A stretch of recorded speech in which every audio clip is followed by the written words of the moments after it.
First of all, I want to,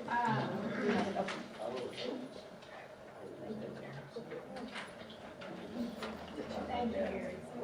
First of all, I want to mention that I know that a similar resolution was presented to you guys a couple of years ago, and you didn't vote on it. And I want to tell you, you take time to read this, but we have softened the resolution.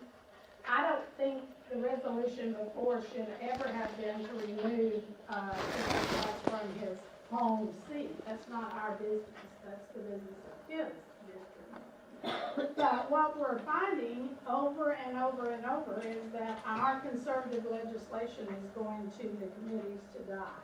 And so I'll read you the resolution, and then I hope that we will get an opportunity to vote on this resolution. It's a resolution expressing no confidence in Texas House Speaker Joe Straus. Whereas the Texas House Speakership is one of the most commanding positions in state politics and determines the legislative priorities for the Texas House, assigns lawmakers to legislative committees, and wields considerable power in deciding which bills pass or die in the Texas legislature. And whereas there should be few roadblocks for advancing the Republican Party's platform with a near supermajority of Republicans, yet it is constantly obstructed by the leadership of the Speaker, resulting in a vast and deep disappointment among conservative grassroots voters. And whereas Joe Speaker has consistently killed conservative legislation, advanced liberal bills, and remains beholden to special interests, it is a demonstrable fact that Texas House Republicans will pass conservative bills if those bills ever get a floor vote. The Speaker has consistently packed his committee chair assignments with Democrats and liberal Republicans in an effort to deliberately stall and kill conservative legislation. Speaker Straus and his hand-picked committee chairs have made an art form out of killing conservative bills in committee. And whereas the Speaker has consistently disparaged the conservative agendas of both Governor Perry and Governor Abbott, he has pursued a liberal Republican House agenda. Indeed, Speaker Straus called Governor Abbott's conservative agenda for the July 18, 2017 special session horse manure and actively blocked the majority of conservative legislation on the governor's called items. While Lieutenant Governor Patrick was working the Senate through nights and weekends to enact the governor's agenda, the House, under the guidance of Joe Straus, stalled with 15-minute workdays and refusing to hold committee hearings on many items. And whereas Bexar County has passed a resolution to remove their state representative, Joe Straus, as the Texas House Speaker, and I think your copy says more than, because at the last count it was 43 Republican county executive committees have expressed a vote of no confidence in Speaker Straus and seek to remove him as Texas House Speaker. Therefore, be it resolved that the Brazoria County Republican Party convey to all Republican state representatives who represent any portion of Brazoria County our vote of no confidence in the current Texas House Speaker for the reasons cited above. Be it finally resolved that a copy of this resolution shall be forwarded to media and to the Republican Party of Texas, including all officers and members of the State Republican Executive Committee, all state representatives representing Brazoria County, and the Texas Governor and the Lieutenant Governor, submitted by Suzette Griffin on Precinct 47 chair. Now, before I finish, I would like to add that I don't know if everyone knows, maybe you do, how the Speaker is elected. And the Speaker is elected in a closed-door Republican caucus with only Republican members allowed. And every speaker race that I've been involved with, some conservative-minded representatives go into that meeting to take the first opportunity to call for a private vote, a silent vote, a written vote. And one of Straus's, which would give them the courage to stand up to the Speaker. If they could vote privately, a lot of it will vote against him. And Yeah, one of his lieutenants, the minute the doors are closed, is recognized to the floor and calls for a voice vote. And then they're left with a situation of either take him on and mess up the entire session or vote for him. This is why we want all, or as many as we can get, county executive board to stand up and give our representatives the courage to stand up to this voice vote, if they have to, and vote against Speaker Straus, so that we don't expect that we'll get a member of the Texas Freedom Caucus as Speaker of the House. We'd love that. I would love that. But we don't expect that. But we need someone who is not beholden to special interests and to the Democrats to get them into office. Madam Chairman, I'll move the adoption of this resolution. Is there a second? I second it. Okay. Discussion?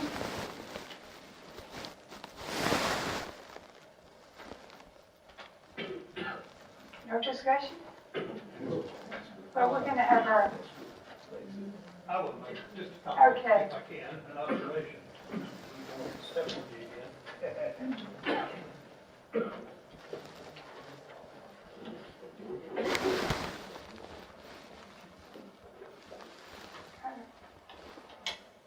I want to say that I think everything that Suzette read is true in this resolution.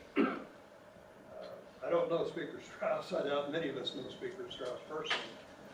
But based on my conversations, a couple of conversations with folks who should be in a position to know, informally, they have told me that a lot of these things are true. That's their experience with Speaker Straus. For that reason, I would strongly support this resolution. But on the other hand, I'm thinking, if all of these things are true, then it's more likely than not, in my personal opinion, that Speaker Straus would remember, or be more likely to remember those counties, perhaps, that voted for this resolution, if these things are true. I mean, that sort of is the heckler's veto in one sense. I suppose you could compare it to that, but my concern is, what effect would this have on Ed and Dennis? I can't tell you that Joe Straus is for sure gonna punish them, but I think for sure Joe Straus will remember what county it was.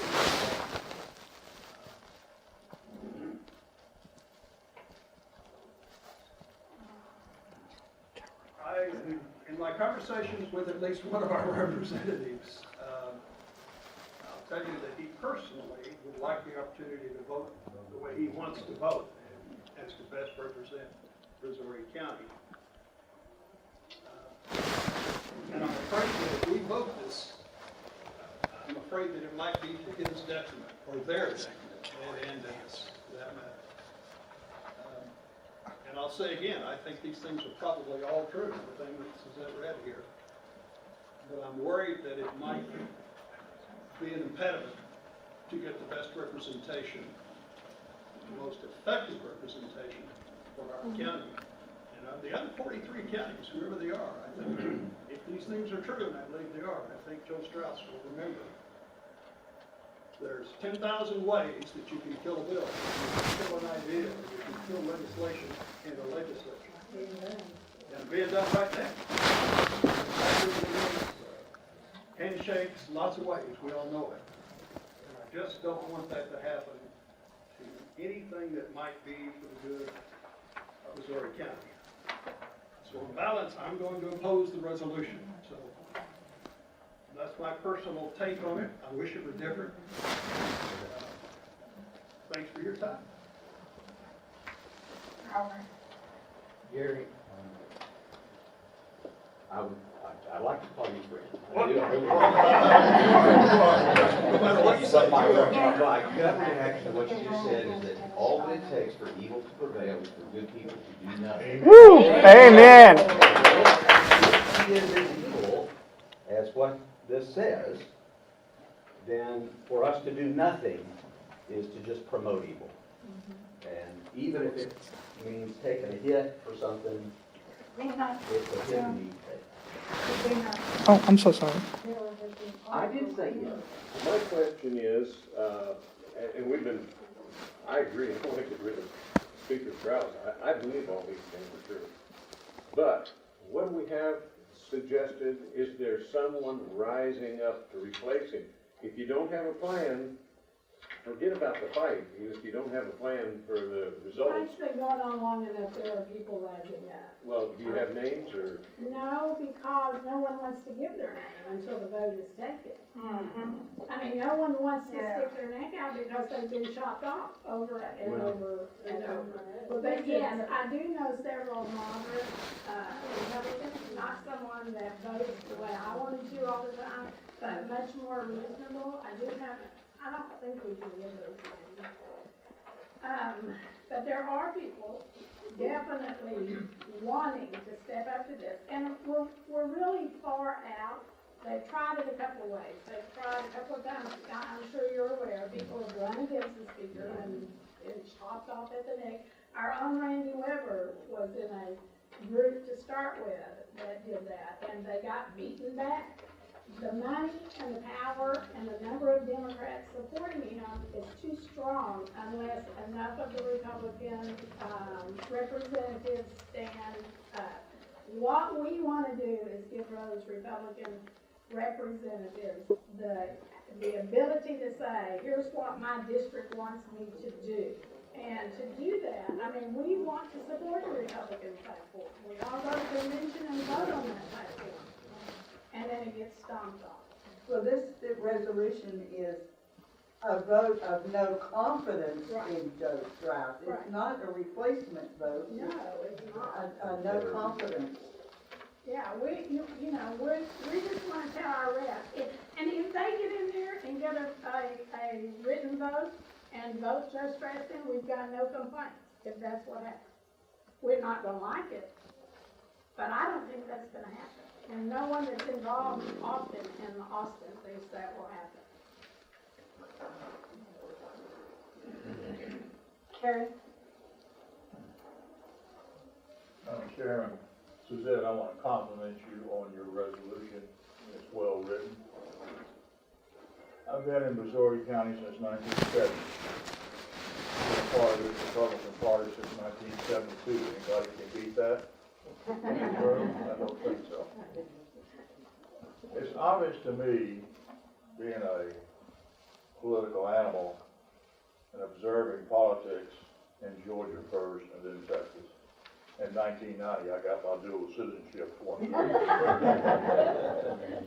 That when people run for the state legislature or Congress, they have great ideals until they get to that site and they run into POWER. Yep. And if you want to get anything done, you subservient yourself to who has the reins of power. In this case, it's Straus. I mean, he doesn't represent his constituents, he represents himself. He's the power bastion, and it's going to take an act of God to get him out of there. I've seen good people go to the state legislature in Austin and good people go to Congress, and they realize very quickly, if I want to do something in this body, I've got to compromise. And then that's where evil prevails when good men do nothing. They become compromised. And there's not any change in that. So I am very much in favor of this resolution. It might be futile, but it states our will. God help us if we ever quit doing that. Thank you, Madam Chairman. Can I make a statement? I'm for this resolution. Yes, I've been here since 1960, but I was a baby then. This is where Texas began. This is where men who did not fear came and fought. why would we, in fear, not vote against a no confidence knowing that we just spent over what, $1 billion?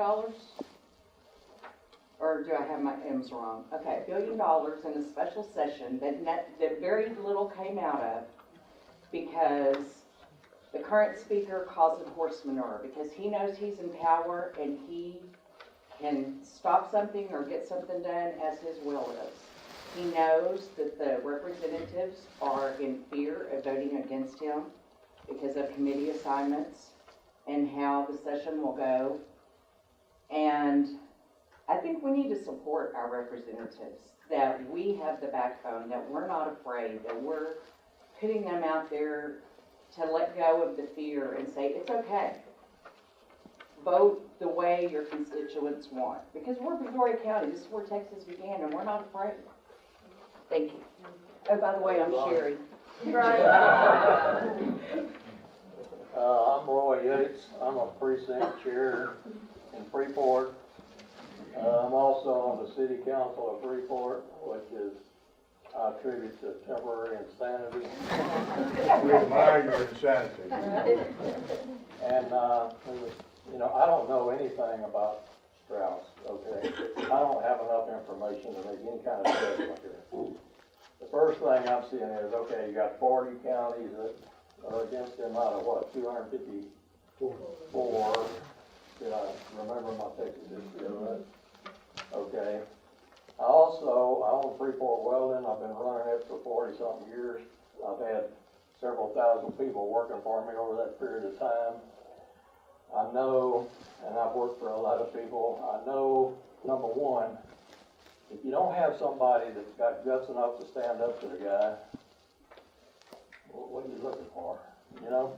The other thing is, I know if I got somebody that's 50% qualified, I'm better off with them than I am picking somebody that I don't know, that it's gonna take me 2 years to figure out they're 20% qualified. Okay? So all I can say here is, I'm not gonna vote for this, number one, because I don't have enough information. I don't know what all is true here. Is this about the bathroom bill? You know, as far as I'm concerned, Dan Patrick is an idiot. So, you know, I can't go with him on just about anything. And, so I just have to pass on this. I don't think, if somebody ain't brave enough to stand up and say, I wanted that job, kick him out and give it to me, who are we gonna give it to? Who are you gonna give it to? Thanks.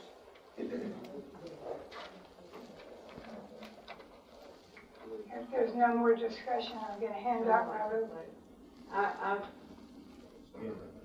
know there's some things in here, Anita,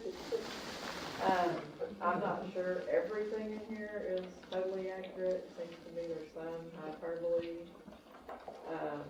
We have a legislative, discussion this Sunday with our representative. I would like to wait and table this until we hear from him. And,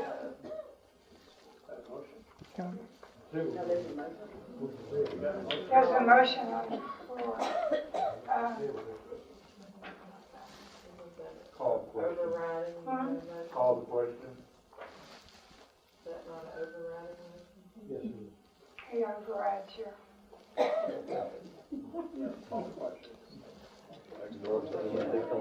We have a vote.